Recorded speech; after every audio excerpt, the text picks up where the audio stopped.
Maintenant, on commence à comprendre ce que c'est la gamification. Mais l'on ne peut pas en comparer jeu et travail. Ça dépend, on développe. Commençons par le commencement. Dans un jeu, c'est le joueur qui décide de jouer. S'il n'y est pas motivé, il va tout simplement ne pas jouer au jeu. Alors que dans le monde réel, donc le monde du travail, évidemment que certaines personnes seront motivées par leur travail, mais malheureusement, ce n'est pas le cas pour tous. Il est facile de dire que les jeux sont plus motivants qu'un travail, étant donné que c'est un choix du joueur. Il y sera donc déjà motivé. Ouais, c'est pas faux. Mais t'oublies un grand détail. Si t'es plus motivé à un jeu, tu vas direct l'arrêter, tu vas pas encore y jouer pendant 3 mois. Alors que si un jour tu te rends compte que ton travail ne te motive plus, tu vas peut-être pas donner tout de suite ta démission. Du coup, dans les deux cas, savoir comment motiver les personnes, c'est vraiment un grand avantage.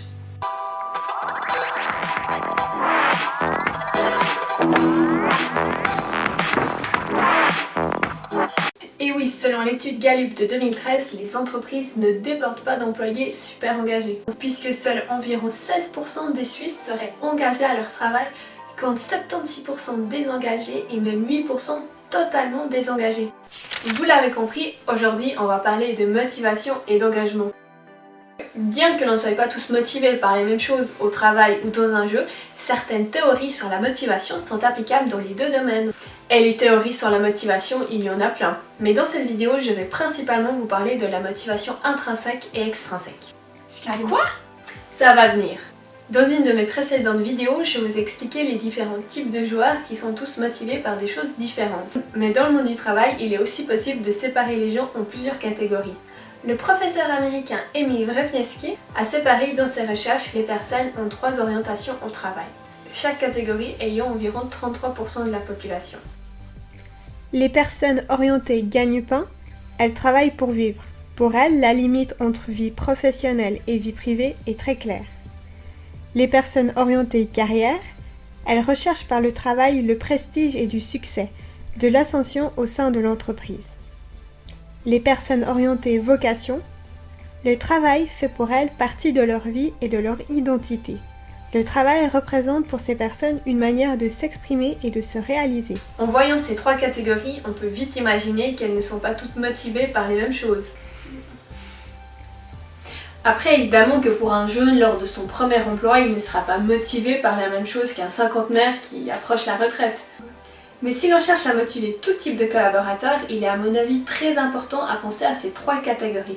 Car en effet, 66% des personnes, donc les 2 autres catégories, ne seront pas engagées pour les mêmes choses que nous. Dans une autre de mes vidéos, je vous ai parlé des mécanismes des jeux pouvant être repris dans la gamification. Ces mécanismes permettent tout simplement de motiver le joueur intrinsèquement pour certains et extrinsèquement pour d'autres. Voilà, on y arrive. La motivation extrinsèque et intrinsèque, c'est quelque chose que l'on retrouve partout du moment que l'on parle de motivation. Intrinsèque, ça signifie que cela vient de soi, du plaisir à faire quelque chose, alors qu'extrinsèque provient d'un facteur extérieur à la personne qui tente d'accomplir une tâche ou qui tente d'atteindre un objectif. Prenons un exemple pour que cela soit plus clair. C'est l'histoire d'un vieux monsieur qui s'asseyait tous les matins sur son banc devant sa maison. Sa maison se situait sur le chemin de l'école de plusieurs enfants du village. Malheureusement, 2 copains sur le chemin de l'école s'amusaient à insulter le vieux monsieur. Mais un jour, sur son banc, il eut une idée. Il appela les 2 garçons, qui se retournèrent surpris, et leur proposa de leur donner 100 sous à chacun le lendemain s'ils l'insultaient.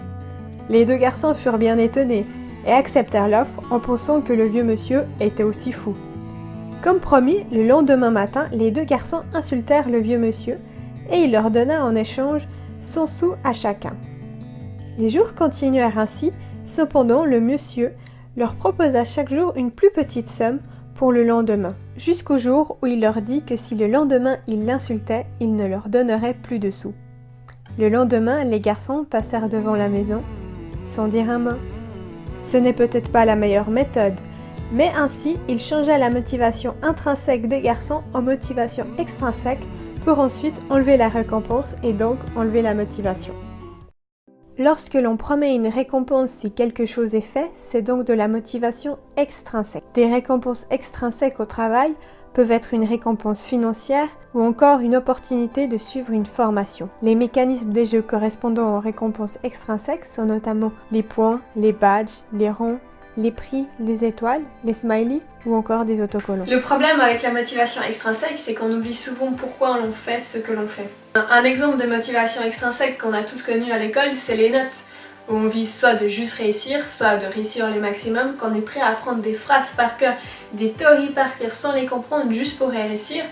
C'est de la pure motivation extrinsèque, alors que si, à l'inverse, on essayait de comprendre pourquoi, qu'on créait de la motivation intrinsèque, je suis sûre que les élèves, plusieurs semaines après, se souviendraient de beaucoup plus d'éléments. La motivation intrinsèque est beaucoup plus efficace. Par contre, il est bien plus dur de motiver quelqu'un d'autre intrinsèquement. Il est donc très important de savoir créer une ambiance dans un jeu ou dans le travail, ambiance favorisant les personnes à être satisfaites intrinsèquement. Par exemple, en leur donnant la possibilité de s'exprimer, d'utiliser de la créativité, de l'autonomie, possibilité d'utiliser leurs compétences, de donner un sens à leur travail, l'impression d'accomplir quelque chose, une ambiance de travail positive, etc. Dans les jeux vidéo, la création d'un univers et d'une histoire donnant l'impression souvent aux joueurs de sauver le monde ou la princesse touche directement notre motivation intrinsèque. Finalement, uniquement de la motivation intrinsèque ou uniquement de la motivation extrinsèque n'est pas la solution. Le mieux, c'est d'avoir un équilibre entre les deux. Que ce soit collaborateur, joueur, enfant, client, etc., la règle est pareille. Sans oublier, comme nous l'avons vu au début, que nous ne sommes pas tous motivés pour les mêmes raisons. C'est plus clair maintenant ? Ah oui. Cool. Alors, à bientôt.